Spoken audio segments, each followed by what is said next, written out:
What's the worst event or disaster that you've been through or had to deal with? Many of us will think COVID, a hurricane, possibly a wildfire. And moreover, your thoughts will most likely dwell on what happened both during and after the event.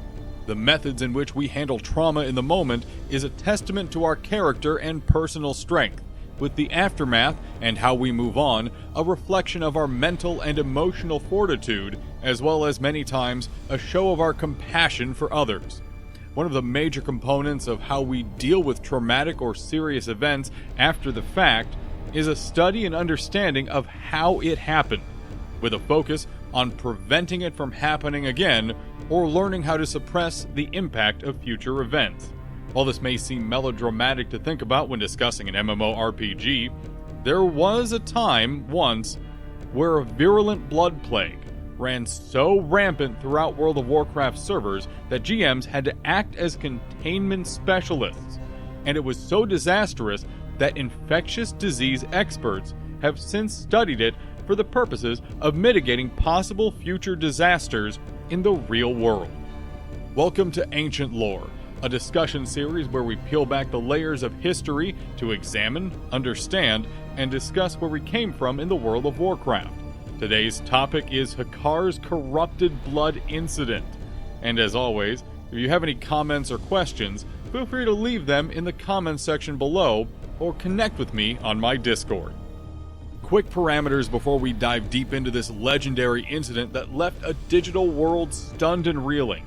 First, this won't be much of a lore episode, as it'll be documenting a major event in World of Warcraft history, a subtle but important difference. Second, I unfortunately have no footage of my own from the Corrupted Blood Incident, so a vast majority of the visuals for this episode will be made up of B-roll. Full-on theater of the mind for this one, so sit back and enjoy the audio of the documented history of the Corrupted Blood of Hakkar incident. Early boss design of World of Warcraft was, to say the least, simple and direct. Late game instances, many of which started out as 10 or 20 mans, had bosses that did one ability, maybe two for some of the more spicier ones. In those days, boss meant a much bigger health pool and hit a lot harder. Blackwing Lair did bring some fresh ideas. VWL was a solid 40-man raid, and had raiders smashing their heads on bosses like Veilstraz the Corrupt and Chromagus for months on end after its release with patch 1.6.0 in July of 2005. Then came Zul'Gurub, a new 20-man raid nestled in the northern mountains of Stranglethorn Vale and chock full of new bosses and mechanics to help get raiders up to speed for BWL. Blackwing Lair was still fresh in everyone's minds, having released just a few months earlier, and a vast majority of raiders were very excited for another raid they could handle more casually and on a shorter cooldown. Released with patch 1.7.0 on September 13th of 2005, the raid was quickly handled, with most raids getting to Hakkar the Soulflayer on the first night of release. Unfortunately for the population of Azeroth, that's where the problem started with Hakkar and his Corrupted Blood ability. Before we get into the details of the incident, let's go over what Hakkar the Soulflayer is and what his Corrupted Blood ability did. Hakkar is the final boss of Zul'Gurub, a giant Loa that's been summoned back to this world that feeds off mortal sacrifices and souls.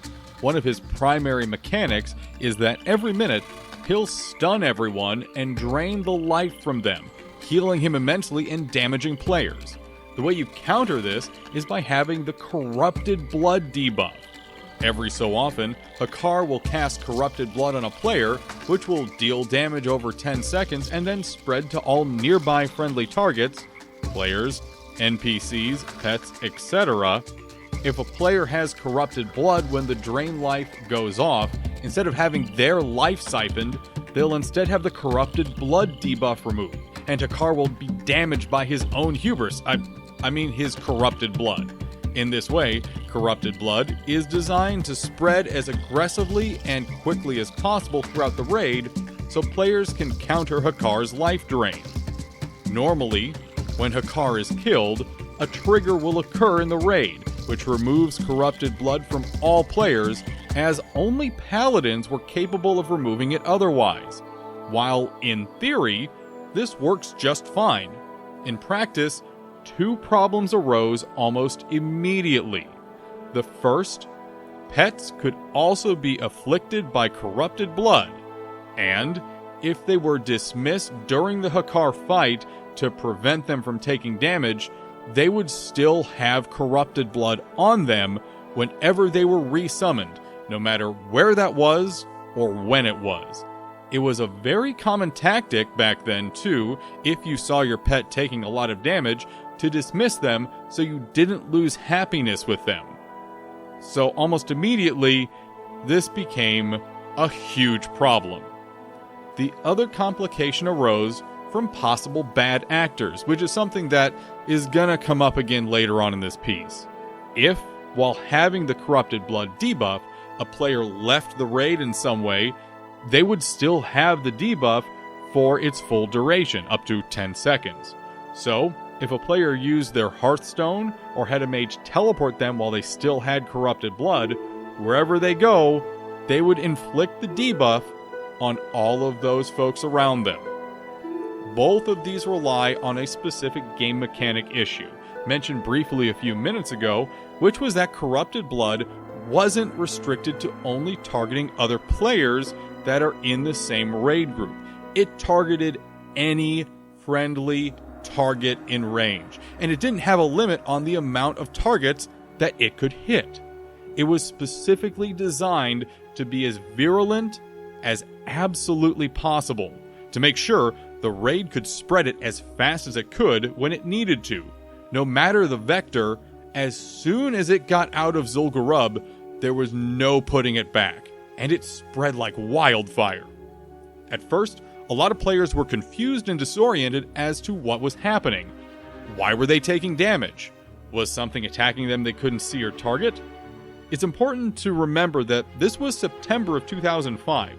World of Warcraft hadn't even been released for a full year, and documentation for the basics, like items and abilities, barely existed with Thoughtbot. Wowhead and Wowpedia didn't exist yet at all. In addition, NPCs in major locations became active plague carriers, healing to full between ticks of damage, but still spreading the debuff wherever they went. By the time most guilds and player groups had figured out what was going on, it was too late. Corrupted blood had spread to every major city and populated zone on Azeroth. This is where the damage effect of corrupted blood really started causing a problem. You see, in addition to being excessively virulent, the debuff did damage to the person having it over the 10 seconds it lasts. It's been changed over the years, but even just going off the current damage over time mechanics, which is 200 shadow damage every 2 seconds, that's 1,000 damage every time you got the debuff. Max level players could handle that, even a few times, but even at level 30, you may not even have 1,000 hit points yet. Players were dying en masse, with corpses of the dead everywhere in major cities and across the world. Once the gravity and scope of the situation became apparent, a few things took place. First off, player groups attempted to mitigate the damage and help people who had the debuff. Groups of healers in particular would set up at key points around major cities, trying to heal those afflicted to stop them from dying. The Horde didn't have paladins at the time, this was vanilla, and even if paladins were around, too many characters were plagued for them to keep up. Keeping those alive had an additional effect. Those afflicted with it only helped to continue spreading the corrupted blood plague more aggressively as they were kept alive. The second thing that happened was guilds and groups started setting up active communication channels with a focus on spreading information on where outbreaks were occurring and what cities were less risky to venture into for the purposes of repairs, auctions, and banking. The last thing that happened almost immediately was, as mentioned previously, the bad actors began trying to cause chaos, making an effort to spread corrupted blood to locations that didn't have major outbreaks at the time. All of this happened within the first day or so of the incident. nothing helped. Outbreaks would pop up just as fast as they died down. Every time players thought a city or location might have stabilized, as soon as players returned, so did corrupted blood. No matter how well guilds communicated or healers dedicated their time to keeping people alive, the plague was simply too virulent and aggressive.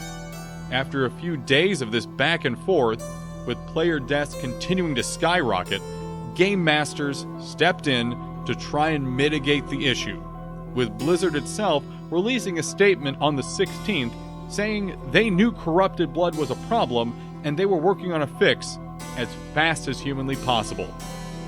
With the ability to move, freeze, and even kill players, game masters had a better chance to do some good.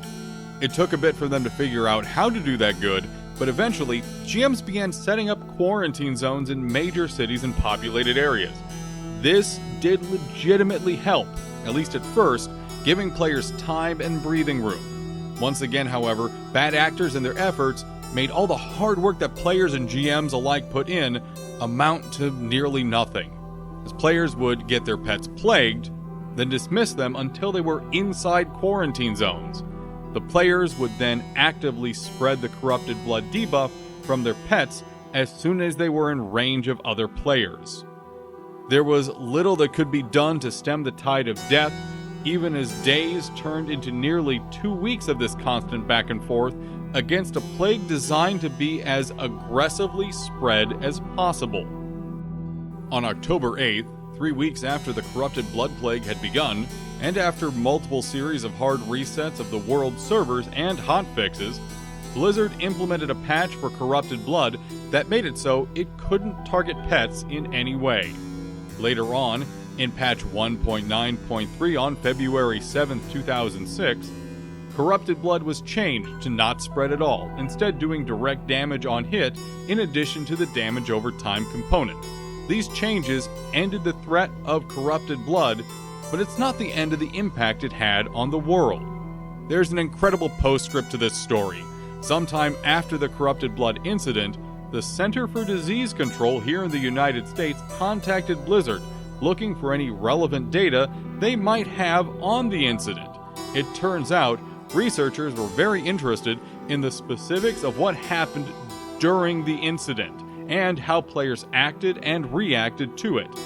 That data, how people reacted to such a virulent disease that spread and infected without bias, was incredibly valuable, as it's one of the few variables their mathematical models could never replicate. The bad actors, the panicked masses, the makeshift medics trying to help, and the mountains of dead and dying players were all unique. Impossible to replicate data points that the CDC and many of its sister institutions were willing to bend over backwards to get. The results of this were astounding. The data was analyzed by institutions across the globe, with articles and studies published from major accredited universities and organizations. One of the most outstanding studies I read through in researching for this piece was from the Berkeley Scientific Journal in 2019, a serious and well-respected publication. These aren't pseudoscience groups or pop media organizations, they're legitimate epidemiologists who use this information to do some good. The most fascinating part of the end of this story is that the research done with this data ended up directly affecting the responses to the 2008 H5N1 outbreak, as well as the worldwide COVID epidemic of 2020. It's incredible to think that our digital world, through an entirely unintended game bug, resulted in data that was used to mitigate a disaster and save lives. We close this book of Warcraft history here and save the rest for another time. If you've enjoyed this feature, please consider subscribing here at youtube.com/theDanNation, as well as joining my Discord at tinyurl.com/DanScord. It's a Discord with 100% more Dan. A big thanks to Turtle Wow, where most of the visual footage you see during this episode was recorded at, as well as having provided the backing track for this piece. From the Lore Bunker in Boston, Massachusetts, this is Dan, wishing you a wonderful and wide, wide world of lore.